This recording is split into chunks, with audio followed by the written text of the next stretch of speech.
Hello everybody, welcome to Little Rusty Bucket. Subscribe to the channel and drop a like. In today's video, we are going to be talking about who my favorite player on every NBA team is.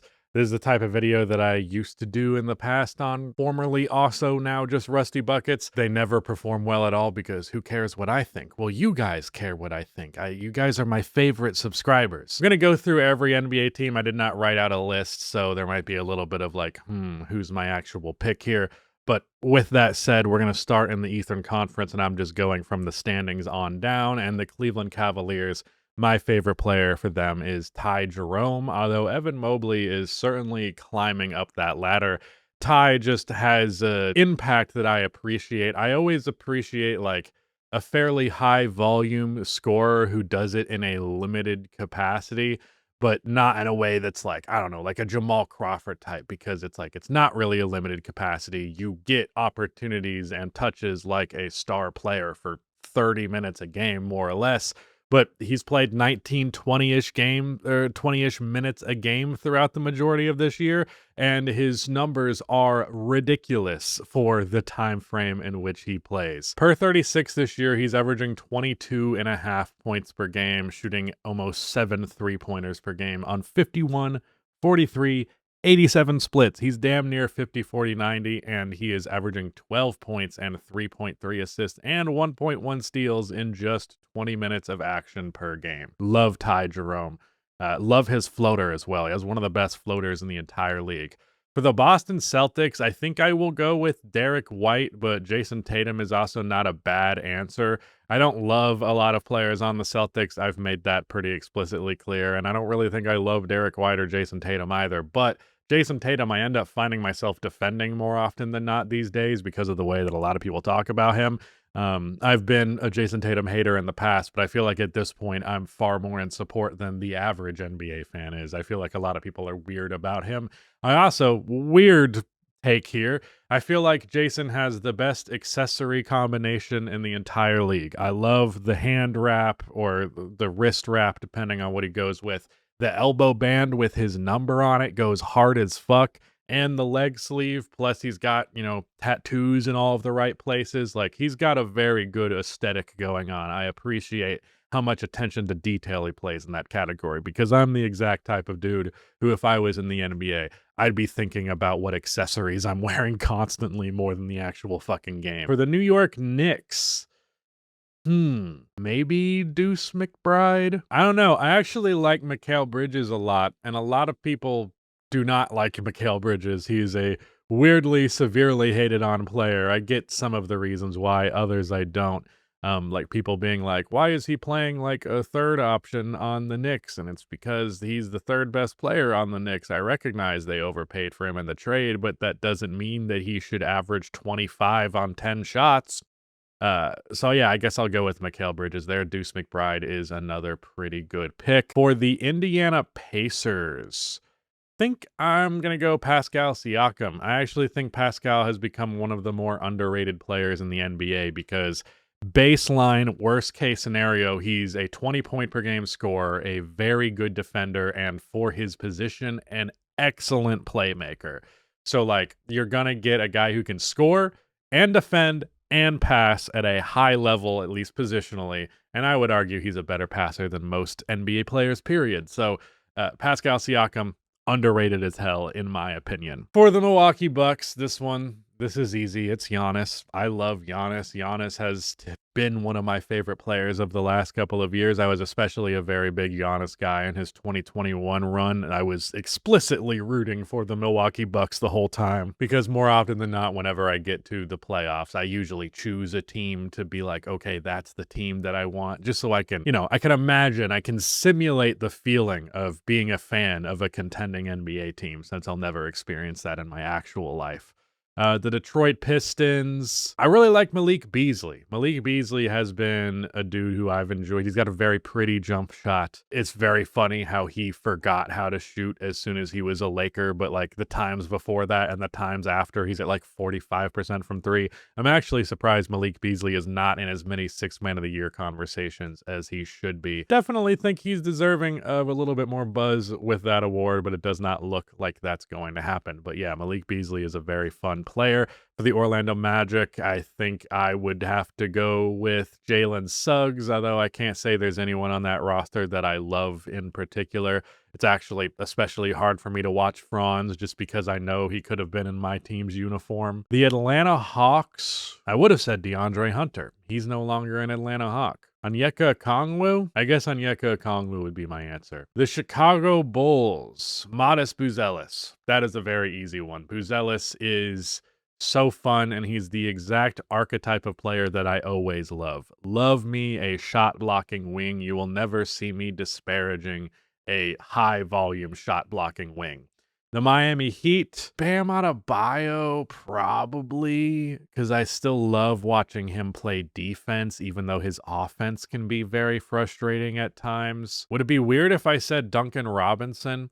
Weirdly enough, there are not as many catch and shoot dudes in the NBA, like guys whose only job on the floor is like, dude, hit threes at a high clip, at a high volume while you're on the floor. You're probably not going to play big minutes because you're not some exceptional playmaker or scorer. You're not a very good defensive player typically. So like the list of dudes whose job is catch and shoot, 3-point shooter, and that's the end of it, is very short now, where it was not the case a long time ago, which you'd think that role would get more opportunity as time has gone on, but versatility has become so emphasized that like I was doing a My League and I was looking specifically for catch and shoot guys, and I was like, wow, there's not a lot of dudes who are just like 3, no D, no creation of all. Like it basically means you're not that good. But I enjoy that archetype of player, like the JJ Redick, Kyle Korver, Duncan Robinson is of his ilk. So I appreciate that. For the Toronto Raptors. Oh, I wish this wasn't so difficult, but there's really nobody on the Raptors that I care that much for. There's plenty of players that are pretty good there, but I can't say there's that many that I'm like a huge fan of. You know who it is? It's Ochai Agbaji. I like Ochai Agbaji a lot. I'm pretty sure I'm saying his name right. Abaji, one of those two. I like him a lot as a 3-and-D guy. He's cool. The Brooklyn Nets, Cam Johnson. I really like Cam Johnson a lot. I would like to see him on a team that utilizes his abilities better. I even felt like when he was in Phoenix that he was deserving of being a more focal point of the offense. He's a 6'8" wing who's an excellent shooter, and he has a little bit of handle, and he's a strong finisher. So I was like, I don't know, I feel like this guy should be getting more than like 6 3-point attempts per game. But he has ramped up the volume in Brooklyn. The versatility of his scoring has been proven to be a real thing and not just something that you see in spurts. And I really like his game a lot. I would just like to see him play on a team that's actually good. For the Philadelphia 76ers, I'm going with Jared McCain because he's kind of fruity and it pisses off all of the right people. For the Charlotte Hornets, another dreadful one. Brandon Miller, probably. I like Brandon Miller. The Charlotte Hornets are just a depressing franchise to think about. The Washington Wizards, Bilal Coulibaly. That's the pick. That's the easy one. There's not a lot there. On these bad teams, less likely for me to have a lot of players that I love, as you would expect. But moving on to the Oklahoma City Thunder, Shea is my favorite player there. I know that's a basic choice. If I had to pick a role player, I would go with Aaron Wiggins. I really enjoy Aaron Wiggins a lot. I remember advocating for him on a podcast once and then him just having 50 the next day and being like, hell yeah. That's right, Aaron Wiggins. I spoke up for you, and you proved me right immediately. The Houston Rockets, Jabari Smith Jr. I really like Jabari Smith, and he hasn't really quite figured it out in the NBA yet. First year was pretty good. His second year was kind of weird, and this year it kind of feels like he's getting left in the dust because of the forward duo of Tari Eason and Amen Thompson. I think he's come off of the bench a couple of times. I believe he's averaging under 30 minutes per game. And I would like to see him on a team that could maybe utilize his skills just a little bit more. Not that I'm saying Houston has done like an outright poor job of giving him opportunity, but his 35% from 3-on-5 attempts per game, I mean, he's got a 52% 2-point percentage, so he's good inside and outside the arc, or at least competent. And then, he's a tall forward. To me, his jump shot looks good. and his shooting splits, his percentages on 10 to 16 foot mid-range shots, which are 15% of his shots. He shoots for his career 47% and 50% this year. So his mid-range game, when he goes to it, is very real. He shoots 70% at the basket for his career, 43% from floater range, which is a little rough, but he was at 48% the year before it. 43 is tolerable.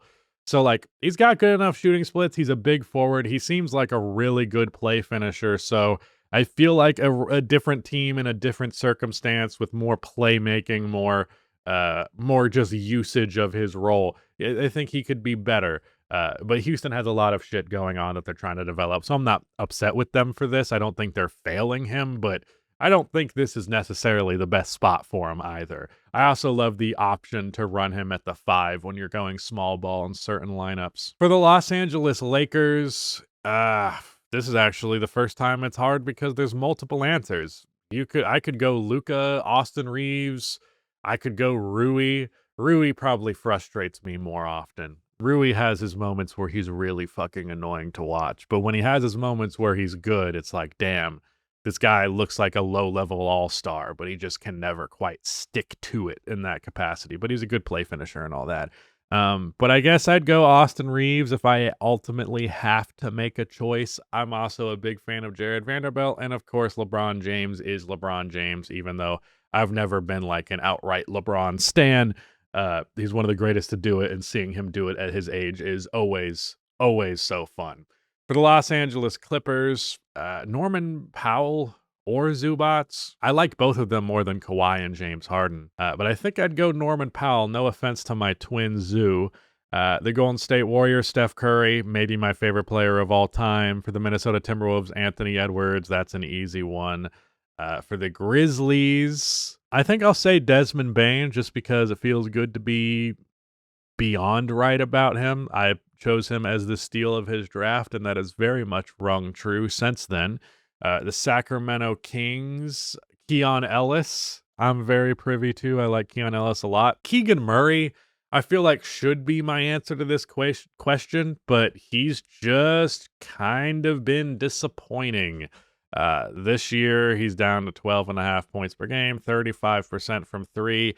After his first year, I thought dude might be on the trajectory to be one of the greatest three-point shooters of all time because I believe his total makes of 206 threes as a rookie. Oh yeah, no, Keegan Murray, I was right about this. Keegan Murray set the record for most threes that a rookie has ever hit in a single season, and he beat second place Donovan Mitchell by 19 three-point makes. This is a guy who hit 40 more threes than Steph did in 80 games in his rookie season.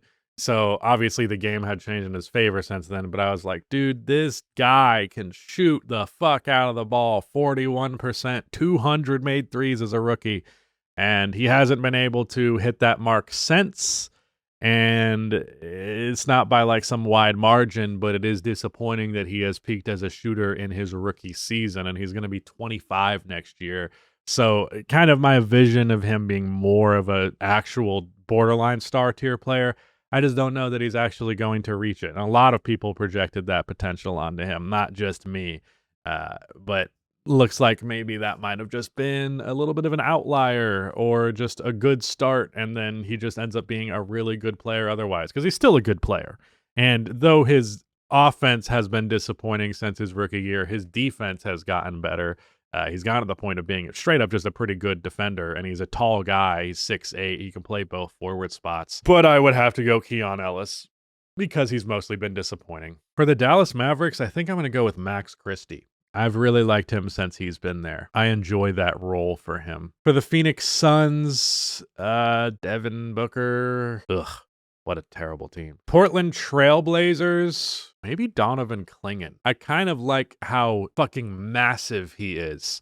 It's actually just, it brings me back to a time in the NBA that we just no longer really see. He's 7'2", he's listed at 280.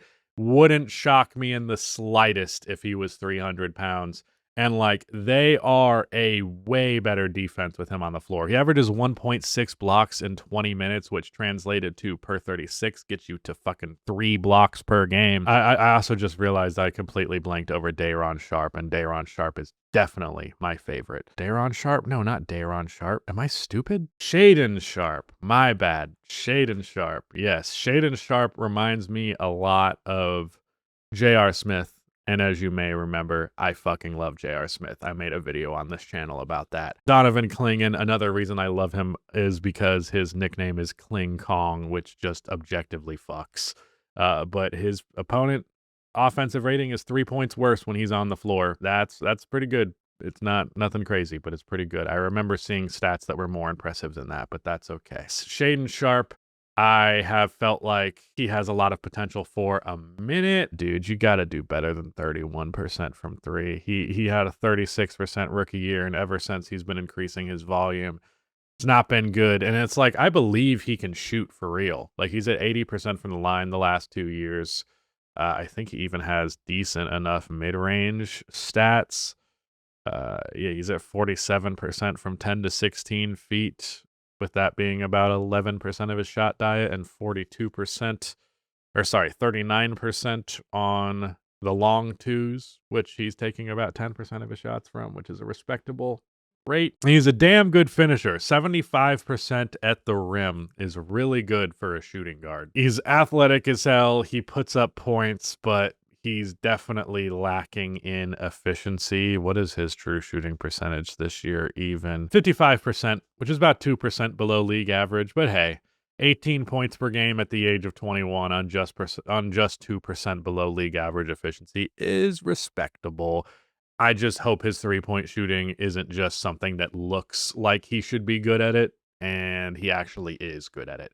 San Antonio Spurs, Victor Wembanyama. New Orleans Pelicans, Trey Murphy III. Zion's really fun to watch, but Trey Murphy is my vision for the ideal shooting guard in the modern NBA, which is just another small forward. He plays small forward through most of his career, but I think he could be just a really effective, tall shooting guard. But that's just me again projecting my own shit onto players. That's not even really real, but I do think he is someone who can be a star level NBA player. This year, he's at 21 points per game, taking 16 shots a night, 55% from two, 36% from three on 8 attempts per game. He's definitely taking a higher volume of those off the dribble than at any other point in his career. He's a career 90% assisted, and this year he's at 85. He was at 97% his rookie year, and it's gradually he's taken on more on the ball volume.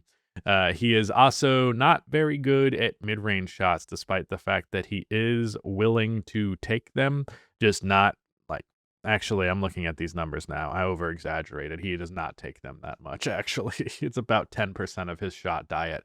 And then he's at 72% at the rim this year. Last year, he got up to 80%, and the year before that, he got to 76%. So strong finisher, also uber athletic, just like Sharpe. I actually see some similarities between these two players. But unlike Sharpe, Murphy has shown that he can be an efficient three-point shooter on high volume, because for his career, he shoots 38% on 6 attempts per game. That is some of the best career shooting numbers that any player has, even if he is in the advantageous position of starting his career in 2021. Even still, player since then, hard to find someone who has much better shooting splits than that. So Trey Murphy, very legit outside shooter. And for the Utah Jazz, it's Lauri Markkanen.